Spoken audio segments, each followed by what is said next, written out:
so much for coming. For those of you that don't know me, my name is Jackie Bresnahan. I'm the Assistant Town Administrator for the Town of Middleton. Unfortunately, Town Administrator Saltzback is at another community meeting with the lovely residents of Central and Washington Street. But I am here with all of you wonderful folks from Brigadoon. We are live on cable and being recorded tonight, so if you have any friends and neighbors that were not able to make this presentation, or if you have to pop out early, the recording will be available on the cable channels and on our website. I will not be up here long, but I do want to make a couple quick introductions in the room tonight, along with our project team, who I'll introduce shortly. We have Bill Renaud, the chairman of the building committee, longtime member of the Master Development Plan Committee as well, Paul Armitage, retired chief of the police department.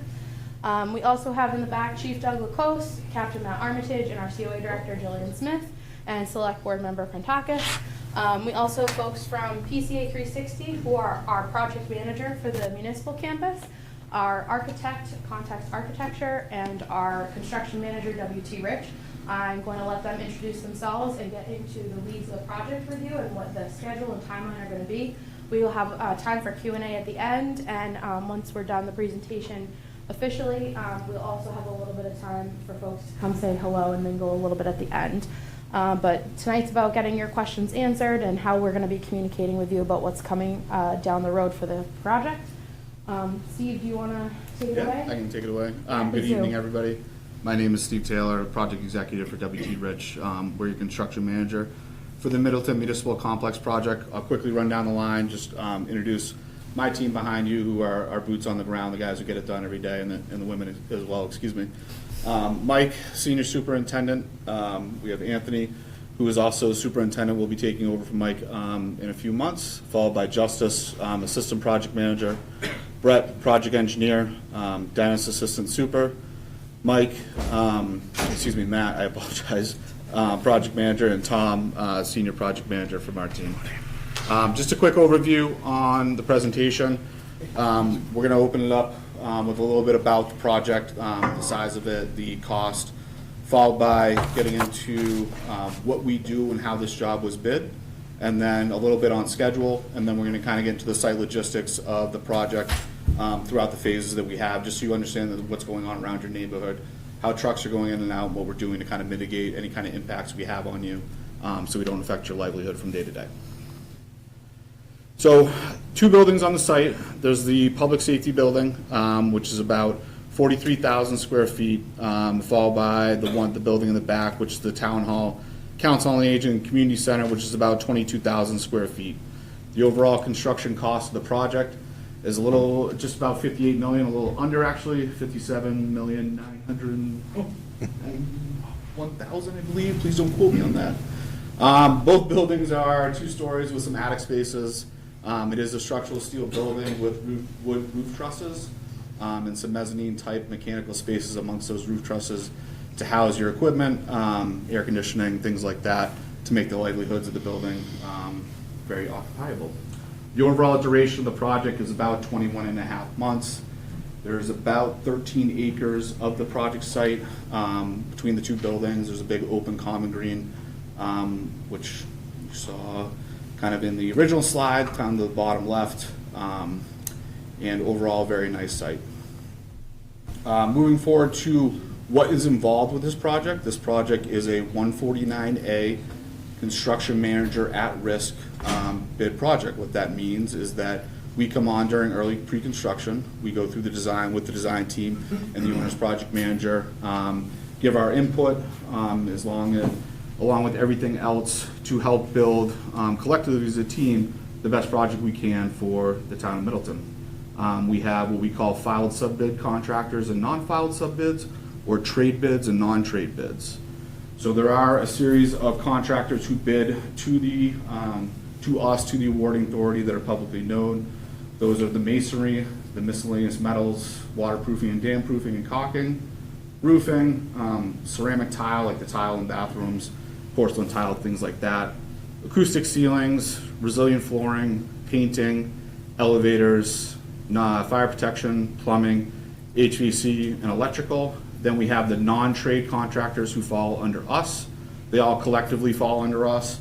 They're just kind of their own category, where we develop the scope of work based on the plans and specs, whereas the non-trade or the trade contractors themselves are based on the plans and specs that are in there. Some of the major non-trade bids are like earthwork, structural steel, concrete, and drywall, and then there's a series of miscellaneous ones outside of that.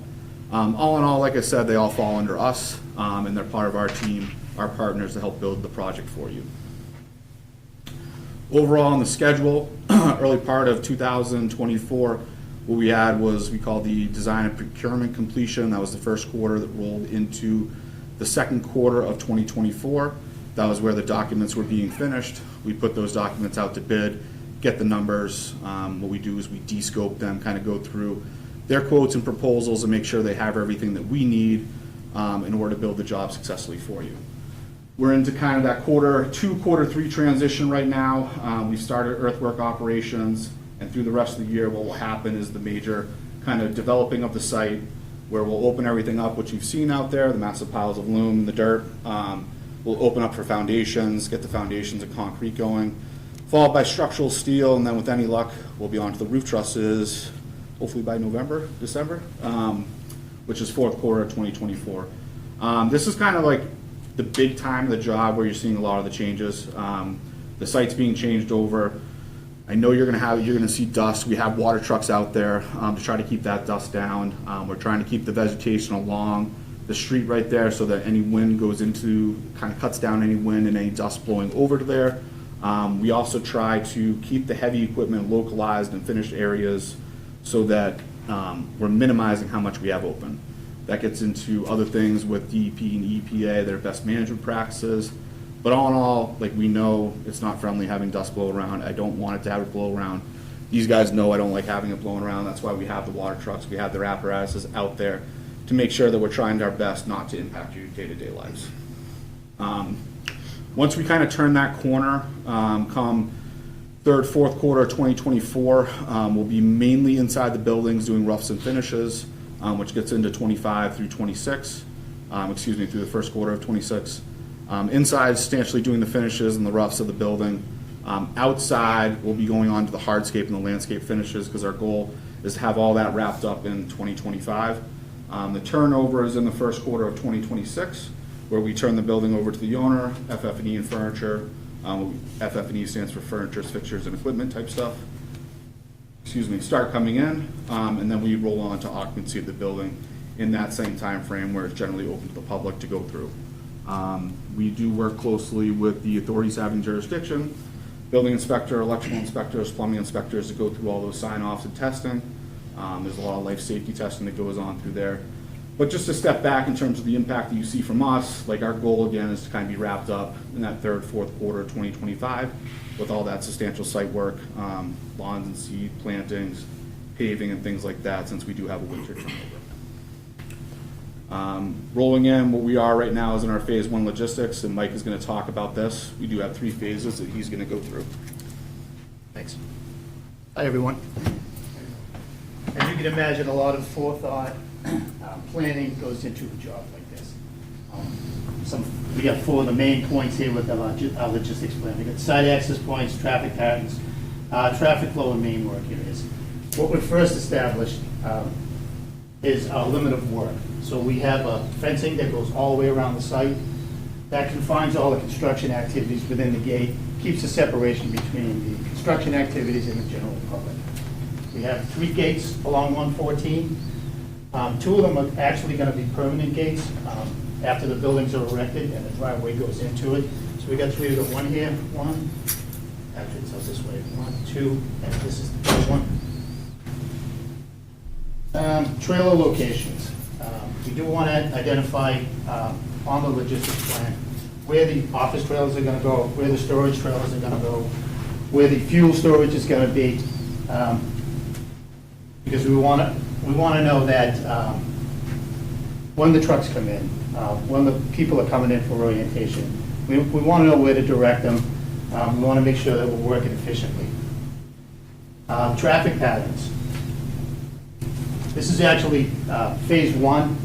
What we had to do here was, because the school was using the parking lot, we separated the parking lot in half. We have a traffic pattern that comes in and around, and they've been doing a great job working with the school letting so many vehicles come through and out to the school. We won't have to worry about that after Wednesday. I think the kids get out on Wednesday. And then we'll take the whole parking lot and finish the construction for that, over that section. This is phase 2. It's a little bit different. You can see the 3 entry points a little better here. This is the one that we're using now. This is our main entrance. And these 2, we're going to have gates that we can access, and these will be permanent entrances after the buildings are erected. Some of the other things that we want to identify is muster points. I had mentioned fuel storage. So muster points, for those who aren't aware, if there's an emergency or an incident that happens, we have a location that we have all the workers go to so we can do a head count, make sure everyone is out of the building safely, out of the trailer safely, and we can do a head count, make sure everyone's accounted for. And this is into the 3rd phase. You can see the 2 buildings are erected, parking lots are in place. These are the 2 permanent gates off of 114. Eventually, the site fence will come down. Something I did want to mention, for those of you aware of the Eagle. Yeah. Right, so we have. Mike. It's okay, we can move past this. Okay. Yeah. So we want to keep in mind construction activities and the general public. You know, we want to be good neighbors. We have a sign that actually says, "Work like you live here."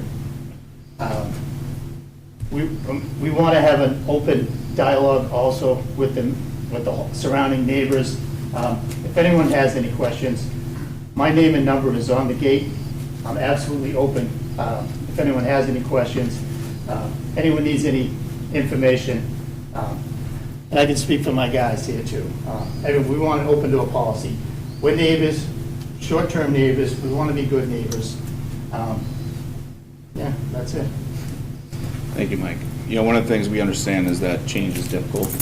That's why, like, we're trying to get through these patterns right now relatively quickly and relatively efficiently, so that you have the longest durations, if you will, of the same patterns. And that's kind of what we try to do with these logistics. I know when we, originally put the fence up, safety is in the forethought of our minds. There was a little bit of a site view issue. We quickly, mobilized the fencing crew to have them pull it back as far as they could, to kind of give you that long look down 114, because I know the traffic patterns are fast. You want as much distance as you can to judge those cars. And ultimately, I guess that comes to fruition in that we're adaptable. Like, we want the feedback. Again, we don't want to impact you. We want to be not seen or not heard. We just want to be done. But if there is feedback, we're totally open to that. Please go through the channels, and we'll do what we can to accommodate all those issues or items that come up, so that we're not impacting you. So with that, we kind of come to our end of our presentation real quick. There is a QR code at the bottom. That QR code goes to a website where we will kind of generally have updates there about what's going on relative to the project, kind of in a holistic standpoint, just as another source for you to go to in case you can't get a hold of something. May I interrupt for 1 second? Sure. For your Q&A? So just a couple more introductions to make before we jump into the Q&A. Town Administrator Saltzback did jump in, so he's here. We also have folks from Context Architecture, Peter and Andrew. And then we have Alex and Tom Carwin from our PC 360 project manager. So just wanted to let folks know who else is in the room. And then the QR code, we do have copies of in the back as well. Yep. It'll be on our website tomorrow for anyone that doesn't get one tonight. So with that, hopefully kind of provide everyone with a big picture overview of the project, and I'll open it up to any kind of questions relative to construction or sequence or any other questions that we can try to answer for you. Mike? Sure. Scott Ludwig, I live at 20 Meadow Drive. When this plan was originally proposed to us, I had the question from, and you mentioned EPA, chemicals on the site. We know a golf course can't survive without chemicals. Are the soils being tested that are being moved around, piled? Are they going to be reused across the site? Is someone checking that? So a lot of questions there. There are design team members and things like that that oversee this control construction. So the short answer is yes, there is oversight all to that. There was an environmental site assessment report done early on in the project. To the best I can recall, I'm going to say it came back like negative. There were no adverse findings out there. Forgive me on all the specific facts. I could go back and reread that report. But those are part of the steps that are done during the design process. So the short answer again is yes, they were done. Okay, great. One other question, can they stick a rag in the backup beepers on the vehicles? I mean, it's right. You get that question a lot. No, I don't. And just to speak to that real quick. Wait till the fire engines pull out. Probably the most annoying thing, right? I'm not gonna lie, because I've heard them too, right? The backup alarms. But the short answer is they do save lives, they do protect people, and it's kind of one of those easy answers that no, we can't turn them off because they're a protection thing. Yep. Have a little model, like, where like a kid can see where the different buildings are and where the location is and what the design is? We didn't build a set. Yeah, we didn't do that. No, the only thing I have, these renderings are they're kind of over-skewed with the presentation, but that's all that I have available at this time. I was just wondering from the perspective of where the people are living, are the noisiest buildings away from where the houses are, or was there forethought in that area? And the building that was just in front there, what was that building? That was the This community, one? that's the community center and town hall. Yep. Community center? The community center and town hall.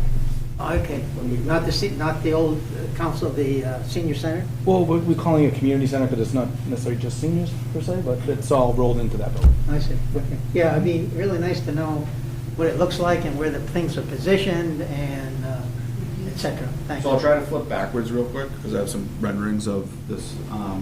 Is a town hall and community center. I have a better, I'm gonna get away from logistics for a minute. The building on the right is the, That's the town hall. and the building on the left over here is the public safety building. That's the front view, looking from the access You drive. mean police station? Yeah, police station, fire station. Yeah, police and fire And station. fire station. Yep. And whereabouts is that located on the site? I'm gonna get to it in All just right. 1 sec. 114 is down here, Okay, public safety building, bottom right. okay. Town Hall Community Center, kind of top in the far back of the site. And then Meadow Drive over here. Is town hall where the old clubhouse was? Or is? Close. Behind it. Yeah, it's kind of like, if you're 1 foot back is 114 looking up, it's like the top right over by the, just off the clubhouse.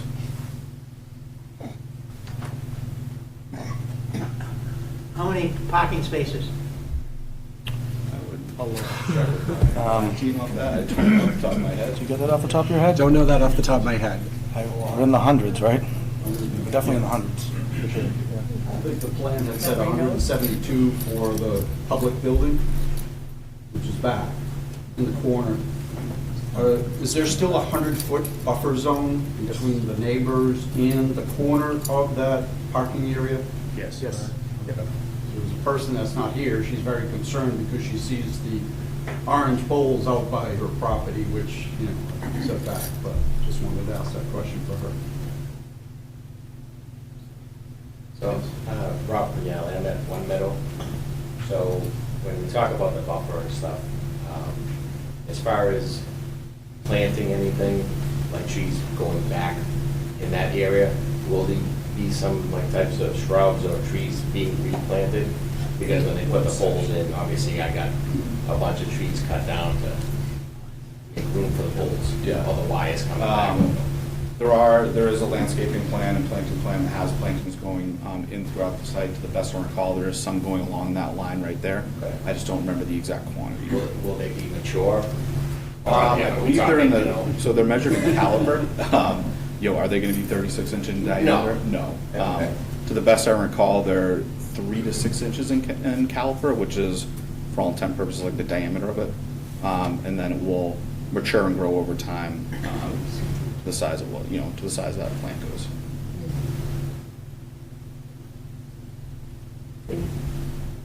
Aitsioi, Meadow Drive, Edgewood Road. The parking lot that they use for the school now, it's not on the third plan or the final plan. Well, the kids gonna. Yeah. Yeah, it goes away, yeah. So this is like lawn landscaping area down Yeah. there. So what happens, where are they gonna turn around? Where are they going to be sent to, The school logistics. I can speak to that a little bit. Hi there, Justin Saltzback, Town Administrator. So in tandem with this project, in recognition of the need that you've just highlighted, we anticipated that once that driveway went away, the need for parents to park there to queue to pick up their kids isn't going away. And so we've been working with school administration to try to put forward a two-phase plan to study their existing footprint at the school and find ways to more effectively and efficiently use the paved and non-paved area. And so phase one of that was just approved as part of the capital plan at this annual town meeting a few weeks ago. And so they'll be doing those improvements over the summer just to, blow out some of the curbs down at the lower end of the parking lot, add more parking. They've also negotiated with the butters in the interim to pick up another 20 or so parking spots up on the hill just to get by. And then while we're doing that just to get by plan, they're going to be building out a phase two, which is going to be a larger, more long-term plan to help get those cars off of 114 so they're not queuing and stacking there and causing traffic issues. that concerns me a little bit because my house is the yellow house that's on the corner, right beside the school. So if you're gonna be going this way, that's gonna be a heck of a lot more traffic than is going on now. I'm not orienting myself to what you're describing. When you say this way, what? I'm sorry, what? So I don't know where your house is, I apologize. You know, Edgewood. Yeah. Here's the school, here's my house. Yeah, so we're not going to be doing anything down towards 114, the No, majority. the other way. Oh, I'm not on behind us? 114. So, yeah, we're not pushing out that way. So majority of the work we're going to be doing is up like near where the playground is. The long-term plan may involve removing the existing playground and flipping it to the back of the school. Like a majority of that work is going to be done behind us, this way. Okay. Are there going to be any walking trails? Yes, there's, through the common area right here, there's pathways and things to go through to get to the site. I think long-term, there are some walking trail type stuff kind of by the dotted line. Where's the putting green going? To be determined. Talk to me again in 6 months and we'll pick a place. So the original plan was, you guys want to get in touch the first 20,000 acres in the front and leave the last 30? That's still the plan, yeah, it's in conservation restriction. It's not 20,000, that'd be. Yeah, a big it's- parcel. It's about 23 acres. So the front section's the only one, so basically there's a kind of think of like an imaginary line that goes across right behind the community center and town hall parking lot. Back behind that is all conservation restriction. And it can be for passive recreation only, so that means no fields, nothing like that. That was how it was conveyed to the town. Steve, do you see where the dotted line is across the top? Because it comes across the back of the community center parking lot and then goes down where that, do you see where the dotted trail is through the trees? That's all a part of the current day walking trails, that the goal is to maintain those. And Essex County Greenbelt will be the organization that will maintain those walking trails on behalf of the town. Will they keep the ponds? Ponds that are In the there? back ones, in the back, that's all wetlands, It's all so wetlands. we can't touch it. Okay. So it'll be, Yeah, the wetland areas are along the right-hand side, yes. We live on Fuller and the deer come out from the woods behind Fuller Pond and us, and that's their water source in the winter. They'll be able to, so we have our fence up, we don't close any of those off. So instead of like kind of going through as the birds flies, it would walk the perimeter of our fence to it. But it's closed up now. Our site fencing comes along, kind of right along here, all Okay. tight to the site. It's not like enclosed. So it's on Overbrook, it's not close on Overbrook? Okay. Could you go back just to the view of the full layout of it? I think it might have a little better description. That one? It might be a little bit better, yeah. Yeah, so approximately this blue line right here, you can see this is our fence line. We need to change this perimeter right here. But yeah, they could come this way, hopefully they don't cross 114, but essentially, instead of like cutting across here, they would just kind of go like this. Good, while you have that one up. Yep. It almost came up earlier, I think, the status of the eaglets and what's with the EPA on that. My understanding from watching the last select board meeting, there was some mention of the aerial antenna and whether it could be placed behind the fire station or it had to be in front of the fire station. There was actually, well, not EPA, Mass Wildlife, I think, is what has some say over that. What's the status of all of that? So the final tower location is being coordinated amongst that. So no definitive answer right this minute. In terms of the wildlife in that area, there's paperwork and permits in place. We are following and abiding by all that permit, all the permits that are applicable to that, and there's, we call it like third-party type oversight. There's not just us relative to those permits and those wildlife, so that all those species and those animals are protected. Because I guess it was brought up, you know, that the offspring of the eagles generally will come back and nest where they were born, and that was A concern. that was the topic that was in discussion. And so when I say what's the status, that's kind of what I'm asking. Steve, if you don't mind, I can Sure. answer part of that too. So, as I said earlier, Jackie Breskin, Assistant Town Administrator. So I've been working with U.S. Wildlife, with our team, with the Town Administrator and our Conservation Agent. So we've been in significant discussions with U.S. Wildlife.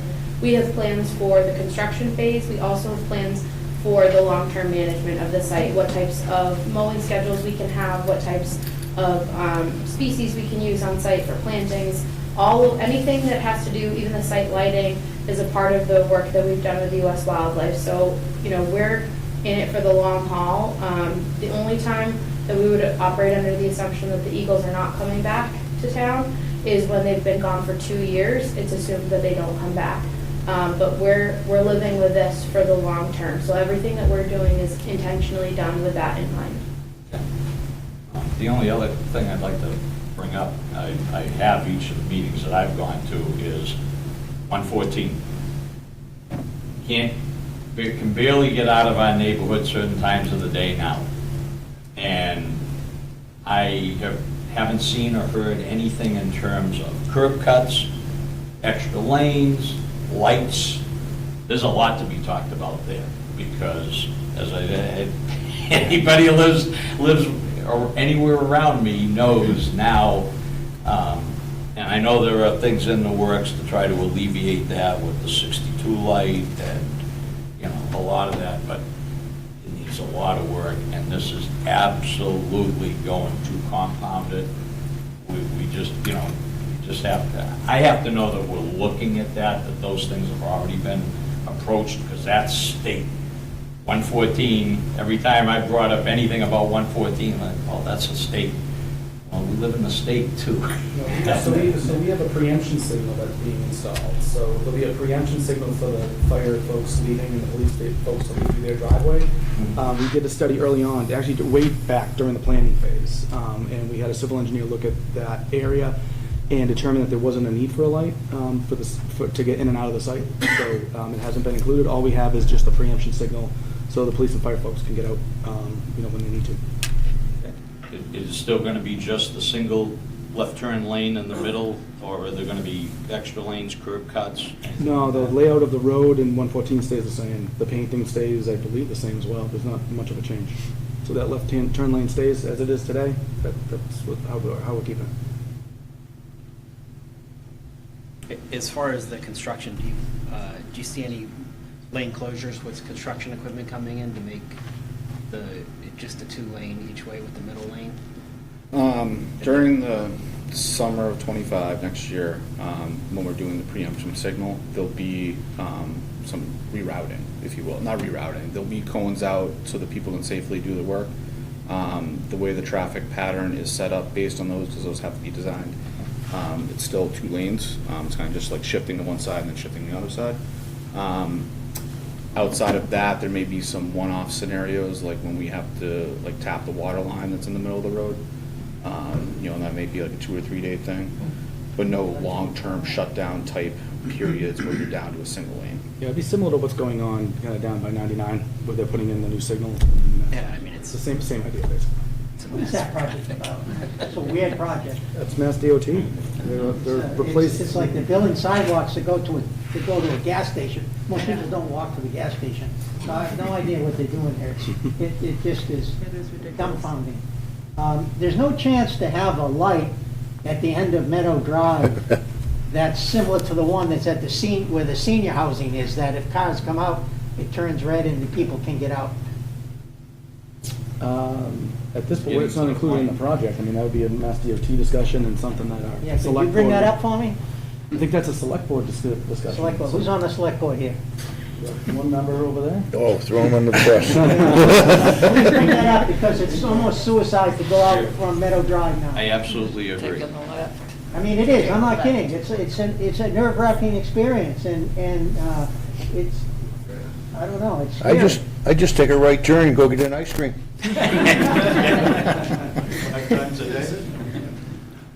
But, you know, that, if you can put something in there, it would save a lot of people a lot of heart attacks. When, I don't know if this is a question for you, but when are you gonna start mowing the golf course like you have been in previous summers? Well, so we're not anymore. You're not So gonna mow anymore? Not while now they have site control, so where the site work is happening, we are in a position where there's dirt now. And behind the construction fencing, we're not gonna be able to access to mow during the construction. Maybe once or twice a season DPW will go out, but we also, once we get into beyond their construction fencing, there's 2 things. There's the eagle permitting and there's the conservation restriction. So we start to get to an area where there's not a lot of grass left that we're allowed to mow. So I'd say once the project is wrapped up, in terms of just like setting expectations, we will be seeding that area and reestablishing grass and mowing it. It's not gonna be golf course grade grass, but it'll be nice, it'll be green again. And what, the whole backside too, the last 30 acres? The backside is gonna just be allowed to just do its own thing. It's conservation. But anything that's adjacent, I mean, pretty much what you're seeing that's within view of what's on the screen right now, close to it will be manicured Basically lawn. Be a jungle in the last 30 So acres. Essex County Greenbelt will maintain it the way that they do so they have a whole series of guidelines for their conservation practices of what they allow to grow, what they don't allow to grow, how do they remove invasive species, how do they maintain the walking trails. So they maintain a number of properties across the county. So that will fall to their land management rather than the towns. But we can get more information of what that looks like, certainly. I have one more question. Jungle. So where that wall is, I guess I don't know if that's the rock wall or property line or whatever that is, up against Meadow. So all the houses, right up against Meadow. So my concern right now is if if you're looking at my property, like I said, I'm 1 Meadow, okay? The rock wall goes from being like 6 feet down to like 2 feet. So everything in that corner starts to overgrow into my property. And like my property goes straight down. So it's kind of like with everything, I'm in my basement working, I hear it, I can feel it. And my worry is that, I'm gonna lose, some type of, Like something falling over. just like the dirt and everything is like, I just don't have anything built up in my yard because of that wall. I don't know if it's, I don't know, I mean, I've been here 5 years and it's kind of like always been like that. But it just seems like if you look at it, you see like it just kind of drops off from like 6 and then just goes down to 2. So it's like the whole corner of my property is just like straight down. So with all of this shaking and stuff like that, I'm just kind of, is there any way of trying to build that wall up to? There's, you're talking about the stone wall. The stone wall, yeah. Right, so, there is some rebuilding the stone wall. The stone walls throughout the site. we will coordinate with the design team on those final locations, and we can certainly take a look at that area as we get to that point in that job. It's just like a little bit later on in the project. Okay. But I understand your concern, and we'll look into that.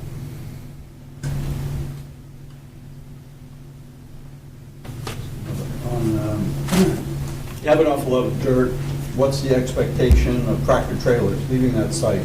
Hauling dirt elsewhere, is it going to stay? I mean, that is going to be one more major traffic situation, having tractor trailers cut corners, whichever way they're going to be getting off that site. We talked about how dangerous it is, but you add that into the, you know, to the part of it, that's huge. Yeah, I mean, to speak to like trucks going in and out, it's going to happen. It's a cut and fill site. Like, we did our best in coordination with the design team, concert with the design team, to make it what we call a balanced site, where you kind of offset the imports and the exports to try to get to a net zero.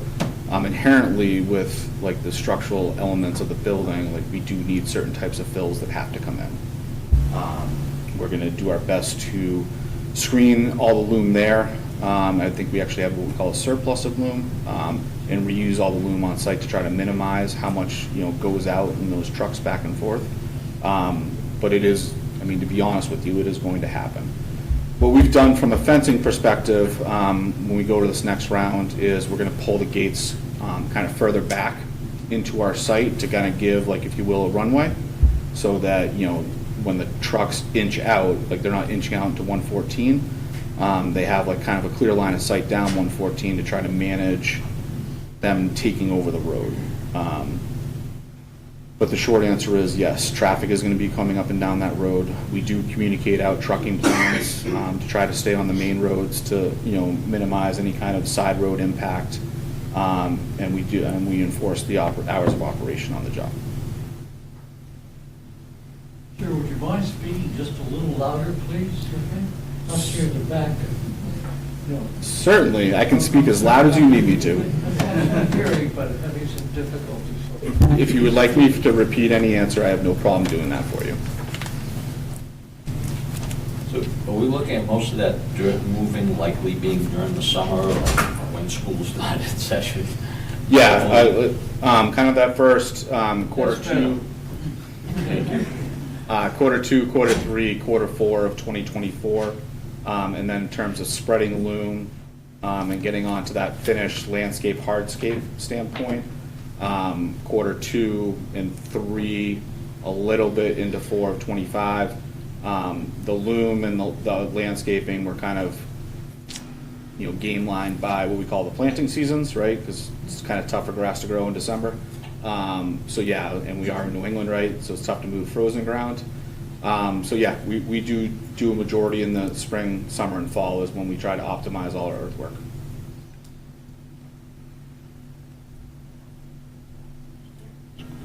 Yes. It'd be kind of nice to have a cutoff lane coming up,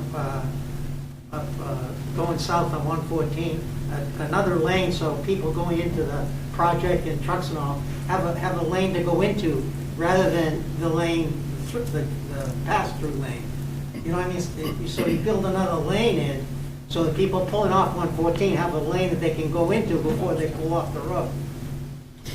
It's a little bit difficult to see because of how small this is, and I can't really zoom.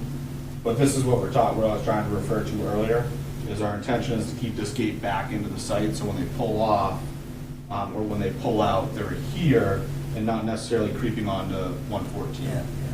But Mass DOT is, for all intent and purposes, strict on roadways. So any kind of other changes like that has to go back through that process of getting their blessing on it. Who does that? Mass Department of Transportation. Mass DOT. State. State. Yeah, right. It's a state road, right? Well, it's not ideal, I'll tell you, but I'm only one person. Go back to the timeline. The whole project should be done, or first building,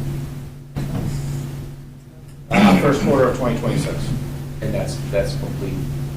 Yeah, there's some, like in full disclosure, there's some there will be an open house with food. There's some testing, like life safety testing, and police and fire department testing that they go through once we're occupied. But in terms of like construction activity type of stuff, Q1 of '26. And as far as like some of the, from the fire and the police department, right? Obviously, like, the sound's coming out, like the doorways are coming out towards 114, is that right? Like when the fire department comes up, they're gonna. There's a big bank of like overhead doors right here. This is a bad one. Let me get back to the other plan that kind of visually represents it better. Yeah, these are your apparatus bay doors right here that dump right onto 114. Okay, so any type of like, I guess, alarm speakers or anything of like that nature that's like, when they're coming out or anything like that, is that all gonna be kind of facing 114? I mean, there won't be anything kind of spread like towards like the neighbors right behind, or, I understand the sound of the travel, I'm not, I get that. I'm just saying, are those kind of, things kind of more To pointed the best towards- I can recall, yes. I don't think there's, like, I think you're thinking almost like a giant blowhorn. And to the best I can recall, I don't think that's on the building. Okay. There is some standard, like, speaker stuff that has to be relative to life safety and code things. And those have, like, certain decibel criteria and all that they have to stay within. But for all intent and purposes, like, it's directed at 114, whether it be a light or things like that. There is ambient lighting around the building that has to stay on, again, life safety purposes, there has to be some light there. All that is controllable from a lighting management system perspective. That question usually follows the sound question. So I'm well aware of that one. The buzz term we use is adjustable, so it's all adjustable based on like presets, how you want to see it, how the facility needs to be run and things like that. So come nighttime, those lights may be dimmed down so that it's, like when it's not business hours or, There's set points that can be programmed in that has, the occupant has all that controllability at their fingertips to deal with that. Okay. So how will they determine that if people complain after that, like, hey, listen, the light's coming right through my bedroom? Usually it's kind of like when we get done, and, we see what happens. There's different, I don't remember the luminance of all the light bulbs here, but it can be controlled either by dimming stuff, but also can be controlled with different type light bulbs in it. You have those soft white, yellowish type lights versus a bright, like, I forget what it's called, blue or, daylight bulb. So there's a lot of things like that can be managed, but the biggest thing is it's all programmable, so if an issue does come up, there's an adjustment that can be done. Steve, for the exterior, all the exterior lights are that facing down type of light that we see in a lot of parts of town already, correct? Yeah, to the best I recall, yes, and I believe like dark sky compliant. Yeah, there's things, the buzz term that I use, dark sky compliant, or dark, right? But yeah, the idea is that they're all down lights, they all like are washing the ground and not intended to be like big spotlights shining on your house. Because I have that light right across 114 from the entrance. When they cut the hole in the tree to put the wires through and stuff, like that comes right through my bedroom. And I know it's facing down, but it's above the house, so it's coming down there. So if I wanted to talk, that's a state thing to say, is that like a deflector that we put on there or some type of surrounding that shields? That particular series though would be MELD. Okay. I think because part of that work was not just related to this project, part of that work was additional maintenance on what was existing there. So it would be MELD. Yeah, and maybe like I said, it's more when they started to trim up all those kind of yokes that were in front in order to kind of get the wiring through that, kind of open that up. So that's something I talk to the town about. We can touch base and we can get you connected with MELD. Is it true that Brigadoon neighbors are gonna get a 25% reduction in property taxes for the inconvenience?